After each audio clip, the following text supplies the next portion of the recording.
Vous écoutez Europe 1, il est 9h30.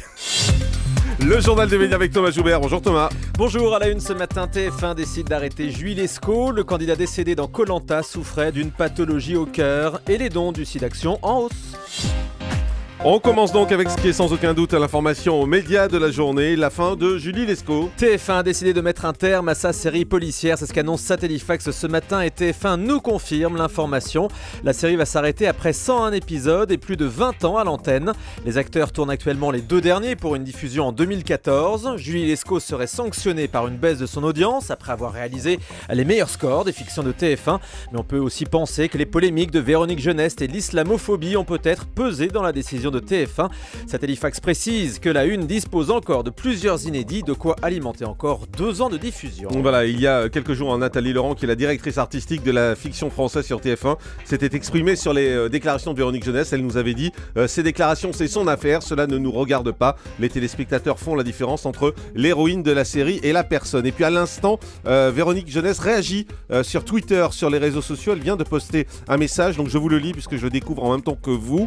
Véronique Jeunesse dit: comme vous l'avez certainement lu ce matin, Julie Lescaut s'arrête. Nous avons pris ces décisions avec TF1 fin 2012 et avions décidé de vous l'annoncer en octobre, avant la diffusion des épisodes de fin d'année et lors de la sortie du livre que je prépare sur mes 22 ans en compagnie de ce merveilleux personnage. Il faut croire que certaines personnes n'ont pas su tenir leur langue, mais ce n'est pas grave, ne soyez pas tristes, je ne le suis pas. Nous avons fait le tour du personnage et nous avions envie de passer à autre chose. Je vous retrouverai très vite dans d'autres aventures cinématographiques, télévisuelles et théâtrales, et de toute façon pour les aficionados, les diffusions ne s'arrêteront pas avant un bon moment et les derniers épisodes vous réservent des surprises. Voilà, déclaration à l'instant de Véronique Jeunesse qui devrait être notre invitée demain dans ce grand direct des médias.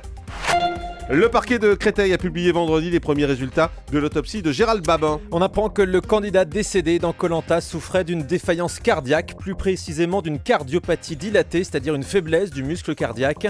La pathologie n'avait semble-t-il pas été détectée avant sa participation au jeu. En revanche, aucune trace d'anabolisant ou de stupéfiant n'a été détectée. Ce week-end, de nouveaux témoignages anonymes ont été publiés sur les circonstances du tournage. Des témoignages très critiqués par Julien Magne, le réalisateur de Koh Lanta, interrogé sur iTélé. Un témoignage anonyme, par définition, c'est quelque chose de subjectif, de caché, et on a vu des changements dans ces témoignages là depuis quelques jours, et on ne sait pas qui se cache derrière ces témoignages, mais je peux vous dire qu'ils sont tous mensongers. On est dans le temps du deuil, pas de la polémique, mais il faut couper court à tous les mensonges qui sont dits et répétés par des personnes anonymes, relayées ici ou là. C'est important de se dire que la vérité, il n'y a qu'une vérité objective, c'est celle des rushs, et les rushs, ils sont en possession des enquêteurs.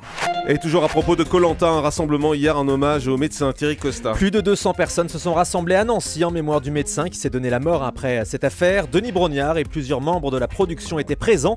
Son corps doit être incinéré la semaine prochaine au Cambodge, conformément à ses dernières volontés.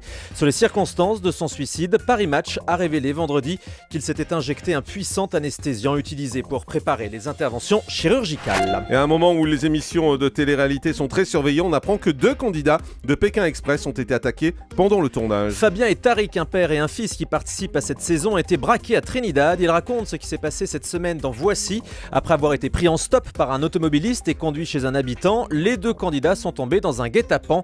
Armés de machettes, de couteaux et de pistolets, leur hôte voulait les dépouiller. Le caméraman les avait laissés sur place pour la nuit. Ils ont heureusement réussi à biper la production grâce à leur téléphone d'urgence. L'homme qui les avait pris en stop a pris peur et a décidé de les relâcher.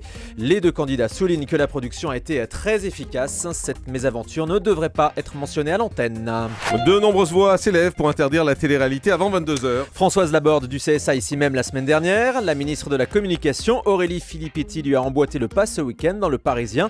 De son côté, Xavier Couture, ancien dirigeant de TF1, estime que cette interdiction serait une mauvaise décision. Selon lui, ce n'est pas Koh Lanta par exemple qu'il faut interdire, mais le Bachelor, qu'il juge indigne. C'était hier matin sur Europe 1. Je pense qu'il y a des émissions de télé-réalité qui ne font pas du tout appel à l'épuisement. Il y en a une que j'ai eu l'occasion de dénoncer, le Bachelor, où l'on dégrade, alors là pour le coup, humainement, on dégrade les femmes de manière invraisemblable.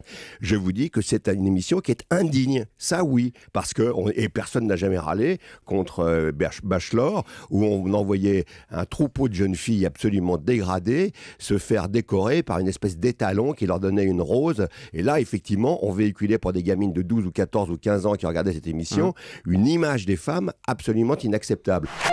Du changement dans le classement mensuel des présentateurs préférés des Français. Le TV Scope réalisé chaque mois par Opinion Web pour TV Magazine et les 3 premières places sont entièrement renouvelées. Jean-Luc Reichmann repasse en tête des animateurs préférés.